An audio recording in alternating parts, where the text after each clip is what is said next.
Selamat malam Bapak, selamat malam teman-teman. Saya Abel Droga Nenggolan, NIM saya 2464040041. Di sini saya akan mempresentasikan PPT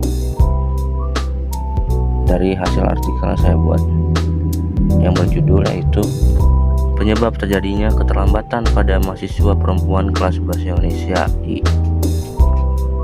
Oke, di sini ada pendahuluan. Apa sih itu keterlambatan? Keterlambatan adalah kondisi di mana suatu kegiatan atau kejadian terjadi melewati batas waktu yang telah ditentukan atau dijadwalkan. Di masa perguruan tinggi, keterlambatan dalam mengikuti perkuliahan sering terjadi di kalangan mahasiswa, terutama mahasiswi kelas bahasa Indonesia. Masa transisi dari sekolah ke perguruan tinggi menuntut kemandirian dan manajemen waktu yang baik. Dan di sini ada salah satu teori, yaitu teori prokrastinasi. Apa sih itu teori prokrastinasi? Jadi, teori ini adalah menjelaskan tentang kebiasaan menunda-nunda sebagai bentuk kesulitan mengelola waktu dan motivasi. Di sini, mahasiswa lebih rentan mengalami over preparation atau avoidance. Oke, selanjutnya yaitu ada metode penelitian. Di sini saya menggunakan metode penelitian deskriptif kuantitatif dengan menyebarkan kuesioner kepada mahasiswa kelas bahasa Indonesia I dan juga teman-teman yang saya kenal. Nah, data ini dianalisis dalam bentuk grafik dan diagram dan juga angka. Di sini kita bisa lihat dari datanya, dari diagramnya, yang paling banyak yaitu malas dan tugas yang menunda. Baru bawahnya hampir sama semua.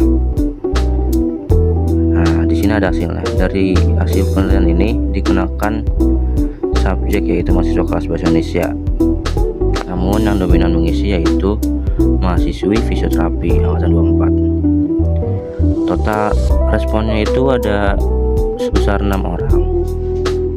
Di sini kita dapat temuan yang menarik yang menyebabkan keterlambatan hadir ke kelas.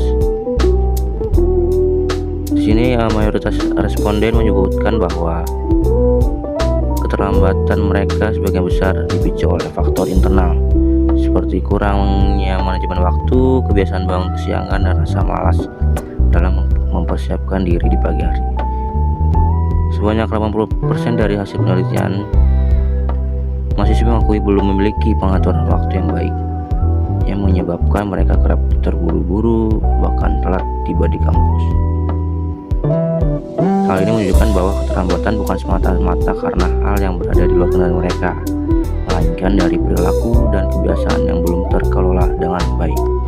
Lalu di sini ada hasil diagram yang kedua, yaitu diagram untuk kita bisa lihat seberapa berpengaruh transportasi umum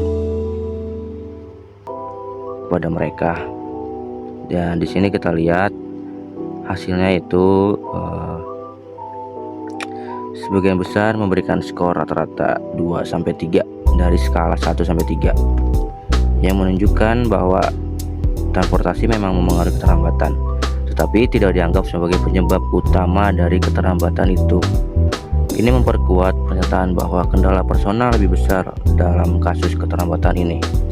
Meskipun demikian, beberapa responden tetap menyebutkan bahwa waktu tunggu kendaraan umum seperti Transjakarta, yang ada di Jakarta, atau ojek online seringkali tidak menentu, terlebih lagi di pagi hari ketika lalu lintas cukup padat, apalagi yang bawa motor.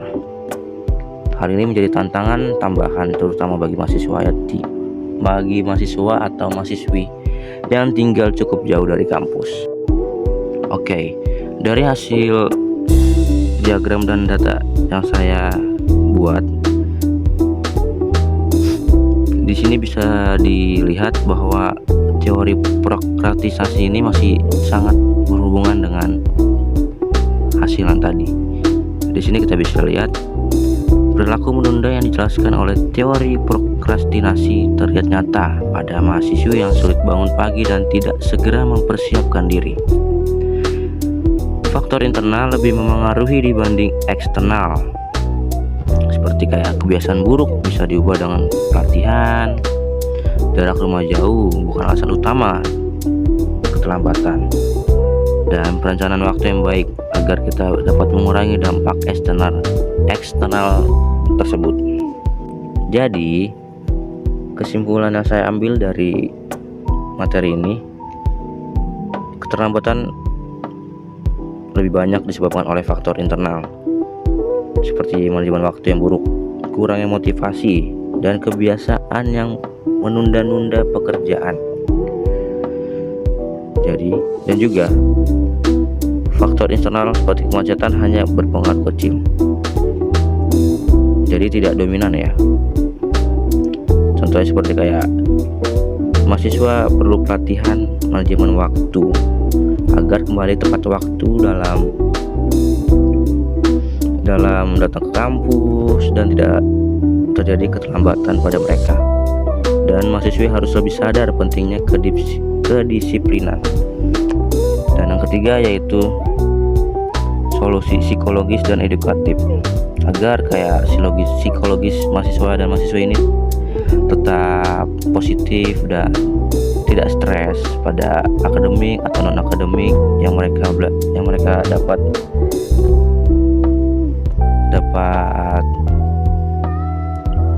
ditemukan dari pembelajaran di kampus mereka masing-masing. Oke, sekian dari presentasi yang saya jelaskan ini. Terima kasih. Selamat malam Bapak dan teman-teman.